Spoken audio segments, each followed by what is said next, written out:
Who's ready for 9 more holes of disc golf on this Friday round at Winthrop Gold? I am. And I'm sure my partner Avery Jenkins is here too. We're here on SpinTV. Happy to be back with you. Happy you're here. Seen some exciting action so far. Yeah, I'm pumped. I want to see what goes down. This middle 6 is the toughest part of this course. Beyond, you got 17 and 18, always a tough finish. Like you said, looming in the distance. Those final 3 holes that can change everything. But the par 4s that we're going to start out with on this back 9 are not so easy either. Especially in this weather. Reminiscent of last year's final round.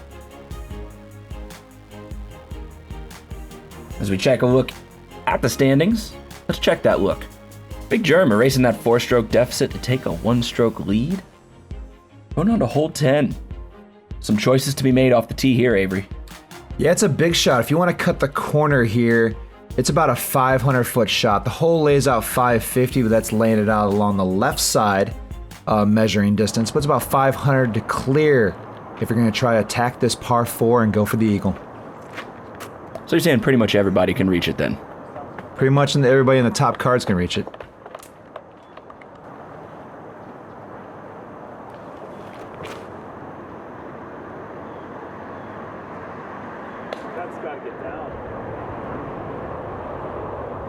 Germ trying to play a little bit safer like he did yesterday.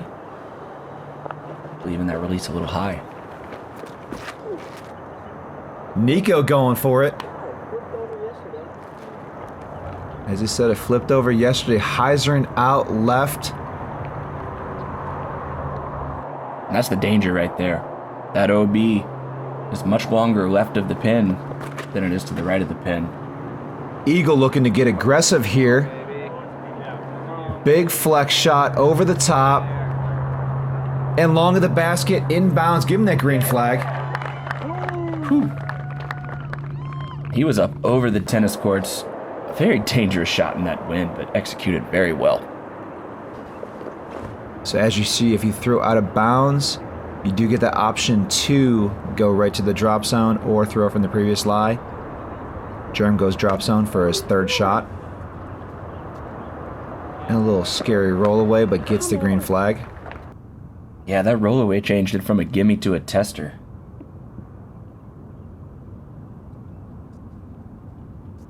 Nikko's 2nd shot.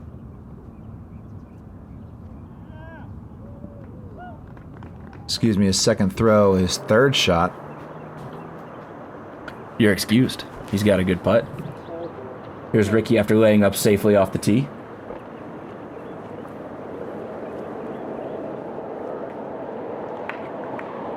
This was a point in the round where weather started to really become a factor.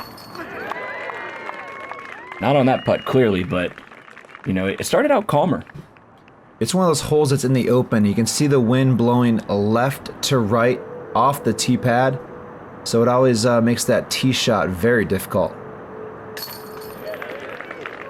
And a nice putt there for Big Germ. Eagle for eagle. Yeah, got that one. Wasn't going to let another opportunity pass him by after what happened on 2.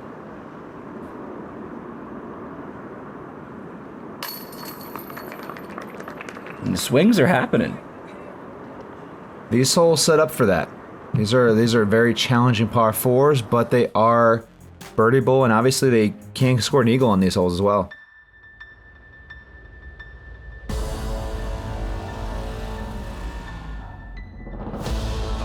Thrown Innova and competed with Innova.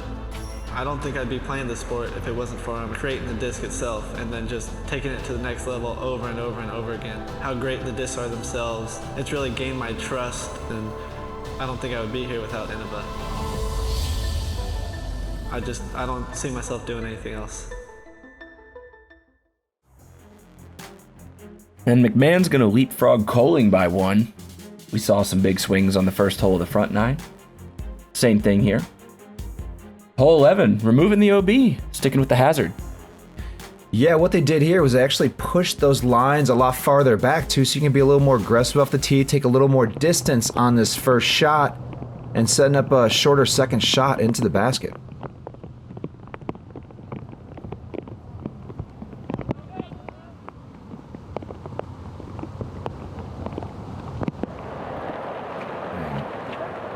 Eagle a little higher up in the wind than he wanted. I remember, right, there's a little bit of a delay here, so the weather always makes 11, 12, 13 play a lot slower. Ricky gets the green flag.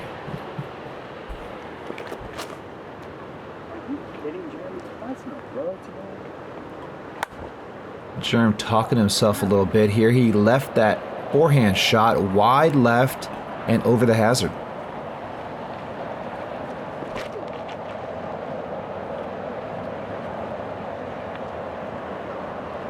Ooh, the dangers of the roller with the ropes.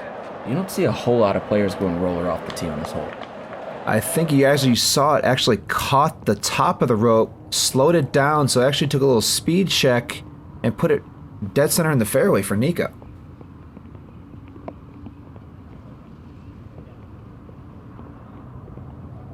And one green you can never take for granted. You can throw a multitude of shots from backhands to forehand shots, even rollers, and you never know if they're going to sit or not. A lot of times they'll spin and then come right back down the hill, as you saw right there. Very dangerous green indeed. Nico's going to get some of the same treatment here. And I've seen some vintage footage here from early 2000s USDGC. Seeing you, Avery, working the angle, putting the drive on the side hill and working that putt into the chains. Yeah, it's always set up over the years depending on where the ropes were. Safe shot, maybe backhand off the tee. Always set up a really nice distance forehand, just with the sloping green right to left. I like the forehand as it would check up on the hill and at least give you a look at birdie. All four of the players use the forehand as Germ speeds by the basket there. Ricky taking advantage of this hole, dropping in a routine birdie.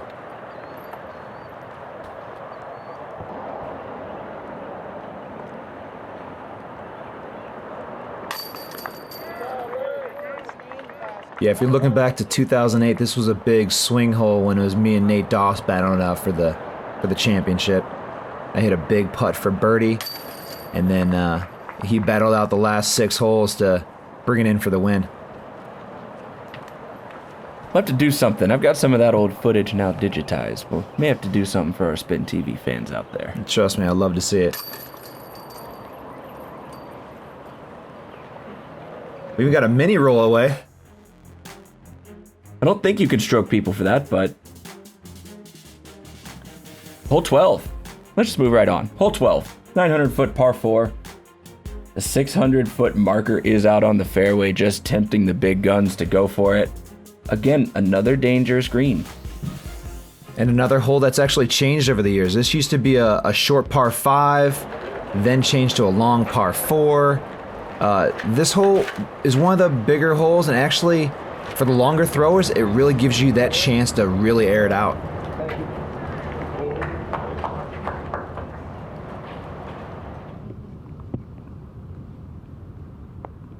And down in the valley.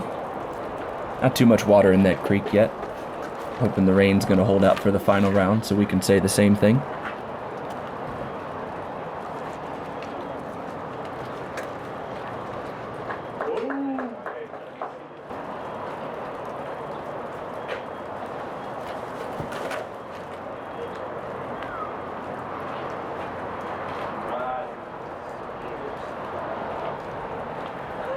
Wow, he made that look really easy. I thought he overturned it. It looked a little low and still got a tremendous carry on it, the shot. He's got no fear out here. He's playing very aggressive and sticking to his game plan.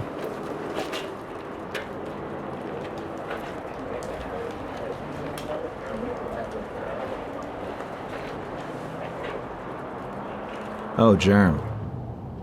Where'd that end up? Ended up where you don't want to be. That's the danger of going big on this hole, trying to get that flex.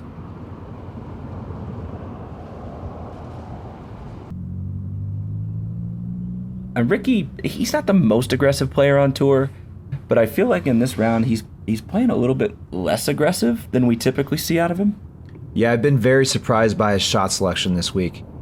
He's got more weapons than most with the forehand and the backhand and extreme distance with both those disciplines. Then obviously the putt. The putt's always going to keep him in it to the very end. And you can tell that's what he's relying on. I mean, after last year, the heartbreak that he suffered on hole 17, you know, just trying to wait for people to come back to him a little bit and then make his move.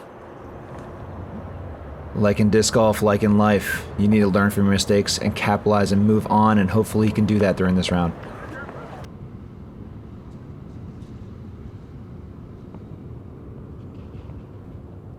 Germ getting really caught up with these shot selections here. Really the first shot OB, second shot back in the fairway, barely staying OB. He's just really trying to get through this hole and move on to the next.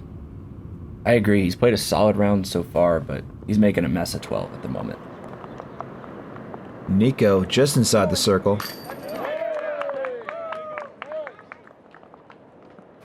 Great putt.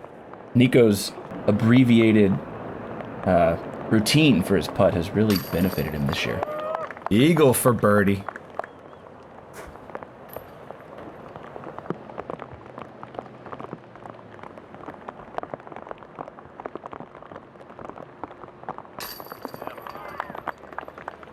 So that putt by Eagle actually advances him to a 3-stroke lead over Germ. And here's Ricky just quietly sneaking back up. It seems like it was the Germ and Eagle run, and Ricky and Nikko won't go away. And anything can happen on this hole.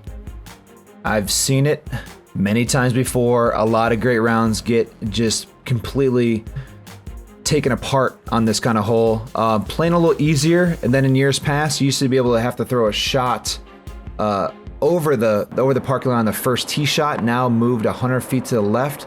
You can play a little more aggressive with a series of rollers or maybe a big air shot trying to get on that strip of ground, being the very thin fairway. Sit. Throw back and sit. Nikko always talking to his disc. Hopefully listen that time. Showing everybody the route.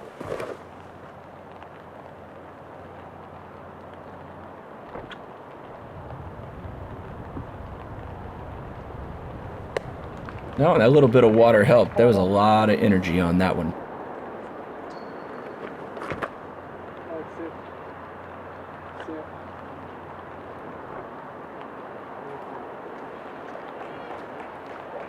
Rick not playing very aggressive on this hole. A very nonchalant, casual forehand as everybody else is throwing these big ripping rollers trying to get as far down the fairway as possible.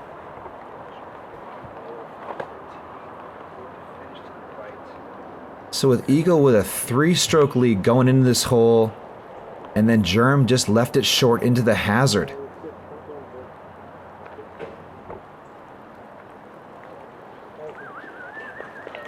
And Ricky just playing position golf. And here's Germ out of position, tempted by the big shot across the parking lot, but opts to go forehand out around left of the bush, trying to get on that flat with a straight shot across. Eagle the first to attempt.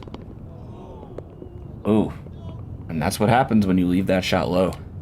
So after his tee shot, it put him in a really kind of tough position where he's kind of forced to make a very aggressive shot, a very aggressive line. To lay up from there would be tough, but he's really, you know, he's an aggressive player, so you got to go for the big shot. Unfortunately, the first, second, and third shots just left too low, out of his hand, never had a chance to get the big skip over the curb back in bounds. Yeah, this is his 4th attempt at getting on the green. Very unfortunate, very tough to watch any player go through this, yet the player, the leader, by 3 going into this hole.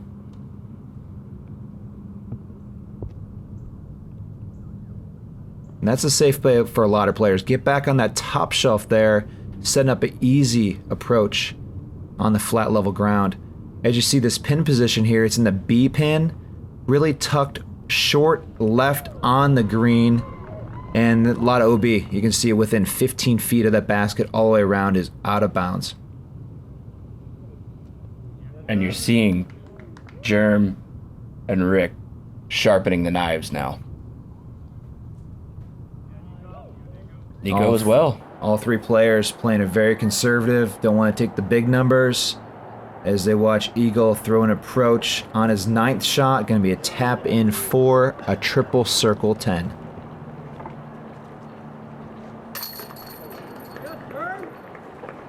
And like we said before, that's veteran experience. Now, if it goes the other way, and Eagle's looking at a 3 or a 4 on this card, you know, that's a statement maker too, if you can take down 888 under par. So Eagle gives up a 5-stroke swing, up by 3, now down by 2 to Germ as he takes the lead at 14 under. And all of a sudden, it's a close ball game now. And on to hole 14. This is the diabolical nature of Winthrop Gold showing right here. As soon as they take you off of that difficult hole, they put you on a 413-foot downhill shot. You want to birdie this one. It's a very tempting hole. It's just kind of sitting out there, propped up on that hillside. The one thing is, there's a bunch of hazard area and roped off area just down below the pin, as Nikko is going to find out. And it's one of those holes where you can try to play aggressive, but you got to play it wide to the right and play that skip into the basket. Or if you have a monster forehand, you might be doing something like this.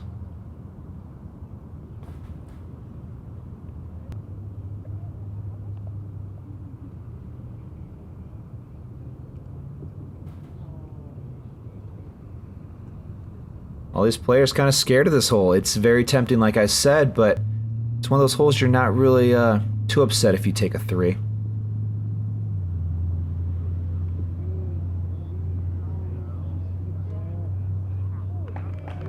And there's a nice shot, nice recovery by Eagle there.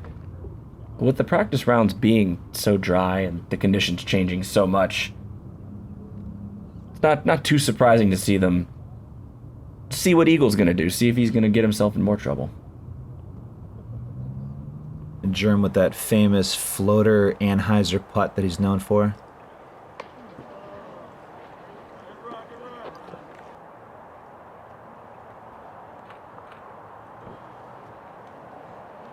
Eagle for birdie just breezes by the chains, sets up an even longer comeback putt, but dead center with confidence. And at the same time that we're talking about, you know, inexperience in the aggressive play, when you stick to the game plan, you can get rewarded. It's a very nice par save. I'm just really impressed with the young man, you know, showing such composure after taking such a large number, giving up the lead, and then being faced with a 35-foot putt back at the hazard, 4-3. The composure and the maturity of Eagle is very impressive. And you got to have amnesia, especially on this course. You have to forget what just happened and keep on rolling onto this hole. Hole 15. The addition of that triple Mando, which doesn't really change the shot a whole lot. It's just kind of there in your mind. Yeah, really, it's the 4th shot. You got to still throw a very accurate, tight distance driver through here with some good speed.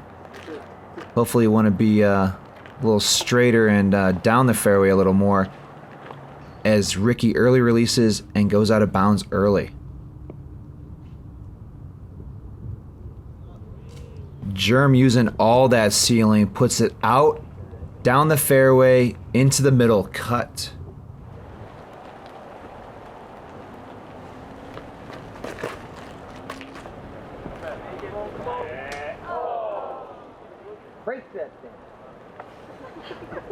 And Eagle may still be short of the Mando there.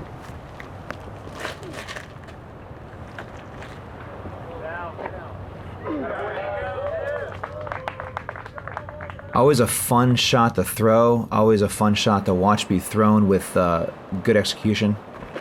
For you right-handers, it's fun. For us lefties, it's brutal. It's a ready world.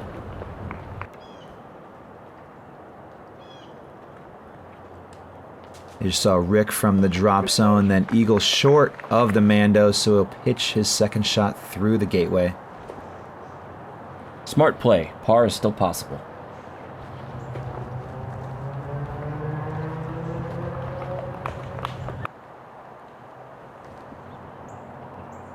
Nikko's second shot kind of sawed it off early as it checks, skips, and rolls just outside the circle. He is going to be on the more open side of the green. Now look at this basket placement, tucked up there in the trees, all low ceiling. If you get caught behind one of those trees, even for a 10, 15 footer, it can be very difficult.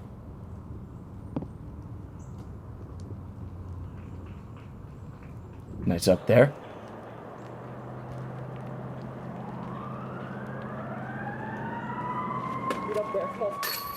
With the sirens going off, Nikko hoists up a long outside the circle putt. He knew it immediately.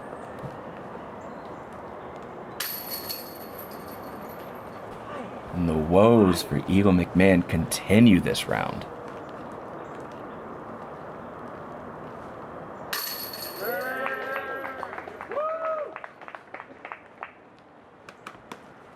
Meanwhile, some steady play by his card mates.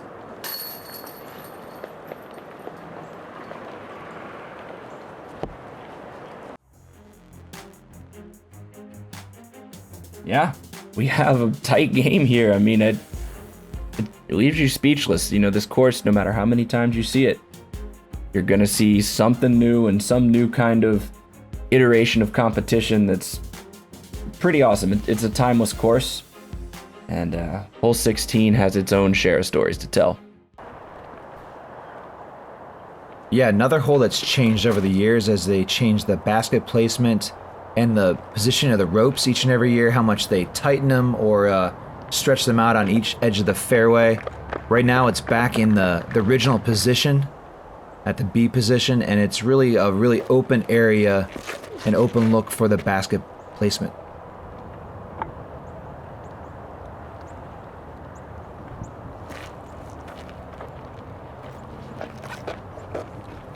Yeah, with those hazard ropes creeping in on the 10-meter circle every year, Nikko's going to be way out in the hazard. Rick with the forehand. This is a shot of choice here. It's about 400-foot shot with that hazard rope down to the left. That forehand has a tendency to skip and roll back inbounds. Perfectly displayed by Ricky.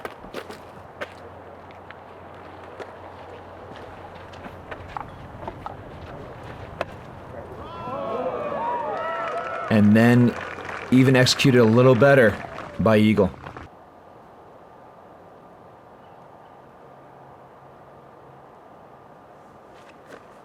He's chasing it. You wanted 2 in a row there.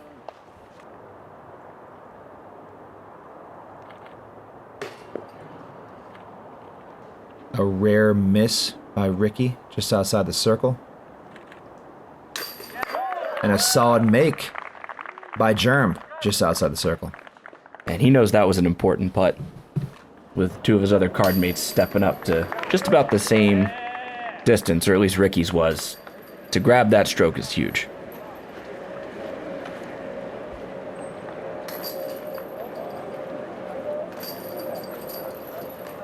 It's amazing the turn of the tides. You know, Eagles once up by 3 strokes, now back by 4 strokes.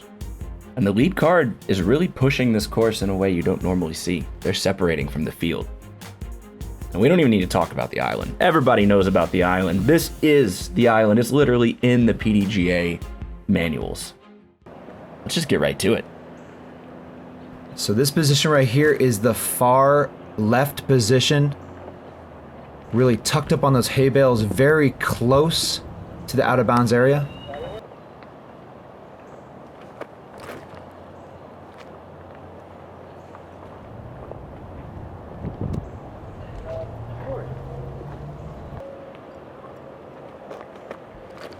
And there's a little change to the rules when you play this course. As you see Eagle going out of bounds, he'll immediately re-tee.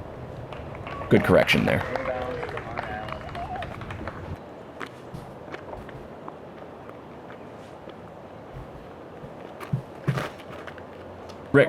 With a trusty forehand.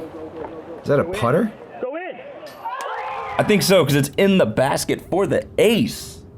Here's your shot tracker on the line. Good sloping forehand, dead center chains. Rick with the ace on hole 17. I mean, that was center pole. That was like he was lining up a putt.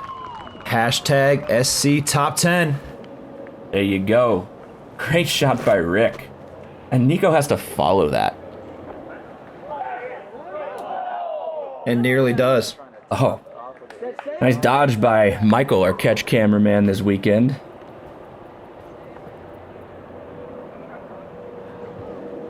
And with all that excitement, and Germ just lays up. Get up, he says, up and in for the birdie. He's 2 out of the last 3 on those outside the circle putts, man. I can't imagine the pressure this guy must be feeling right now. And a solid answer by Eagle. I guess he's feeling no pressure.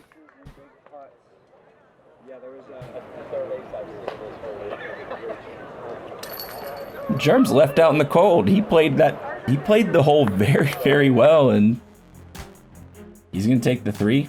We're gonna go 4-3-2-1.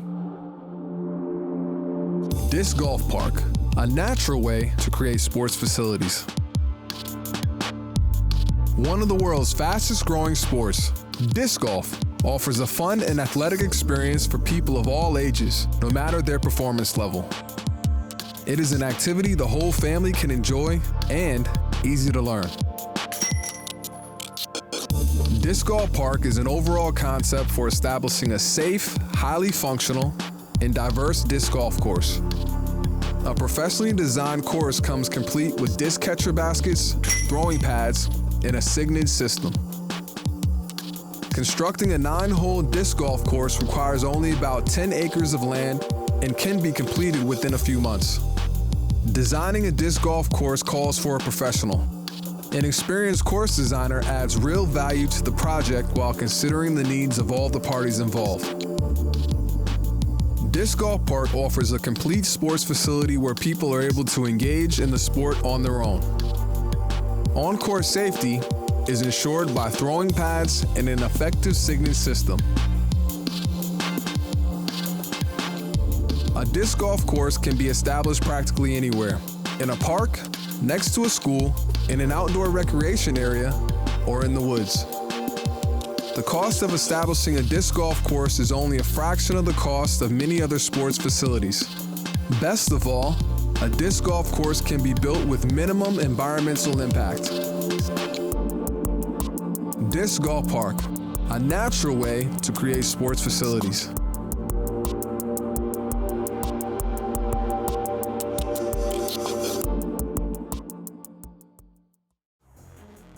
$17 down, 1 to go on this 3rd round, moving day. Hole 18's in the B pin. 647-foot par 4, the traditional hole.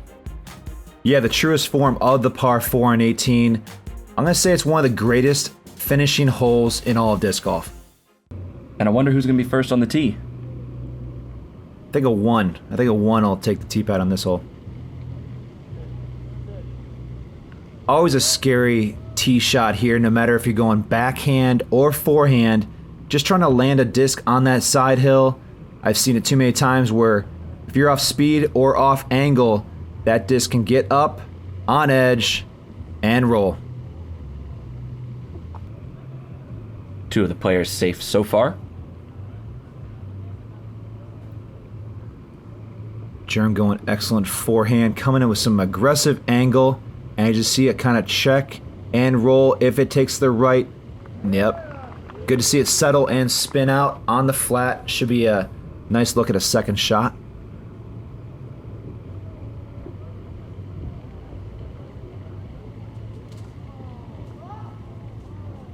Now, if you guys saw Eagle's tee shot yesterday here on 18, by far one of the farthest shots I've ever seen on this hole. Playing very aggressive here, trying to play that crosswind left to right with a PD2, and hyzered out the first one, and then hyzered out the second one. Double OB on 18 for Eagle.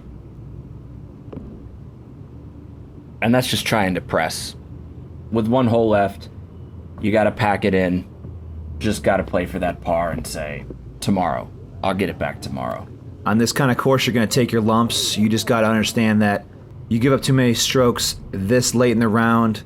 You got one hole to play, just play it out. If you're going to play it out for par, you're at least not giving up those 3 strokes that you could possibly give up by a double OB or a roll away or a miss. And Ricky gets local there. He goes way out of bounds and somehow finds his way inside the rope.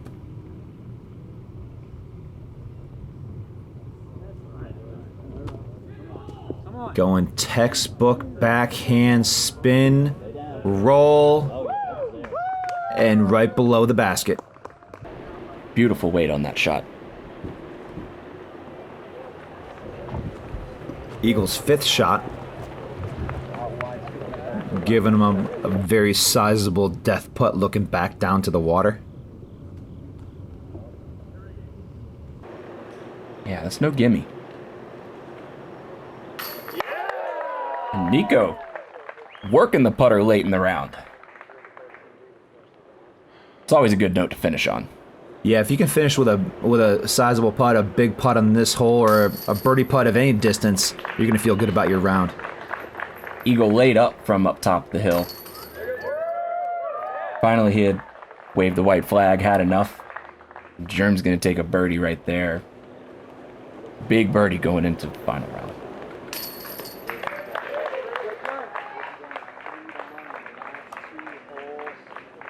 Who's the guy talking? The guy's giving commentary back there, you hear him? Nah, somebody you know? Sounds familiar. And Germ, the classy competitor he is, he's your leader through 54 holes. 17 under par. And we should note that only, 16% of the entire field is under par after 3 rounds. And Germ's probably further under par than most of them combined. I'll tell you that 100% inside the circle putting percentage is definitely helping, along with Rick having a solid putting day. And there's the difference right there. Those penalty strokes have plagued Eagle all round. And that allows Michael Johansson to jump up into the lead card for tomorrow. So you're going to have 3 players who are practically locals, who know this course very, very well, as well as a former U.S. champion in Nikko Locastro. I can't wait. We got to hope the weather's going to hold off. Really happy you joined me, Avery. Good to be on the track with you, buddy. 18 more holes. Looking forward to it, man. Always great to be here. Always great to watch some quality disc golf, especially here at the Tour Championship of the World Tour, the 2016 United States Disc Golf Championship.